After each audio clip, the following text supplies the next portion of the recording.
Bharuch special operation group ટીમે Ankleshwar GIDC વિસ્તારમાં આવેલી એક સોસાયટીના ફ્લેટમાં દરોડો પાડી ગાંજા અને મેફેડ્રોન ડ્રગ્સના જથ્થા સાથે એક આરોપીને ઝડપી પાડ્યો છે.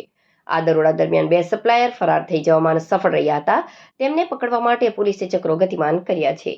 ભરૂચ એસઓજીના પીએસઆઈ એમ કે ગઢવીને મળેલી બાતમીના આધારે જીઆઈડીસી વિસ્તારમાં પશુપતિ મંદિર પાસે આવેલા તોરલ એપાર્ટમેન્ટ ફ્લેટ નંબર 301માં દરોડો પાડવામાં આવ્યો હતો.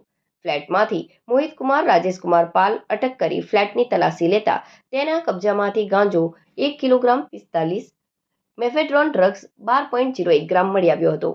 જે આધારે પોલીસે ગાંજો અને એમડી ડ્રગ તેમજ અન્ય વસ્તુઓ અને એક મોબાઈલ ફોન કુલ કિંમત ₹93,280 જપ્ત કર્યો હતો.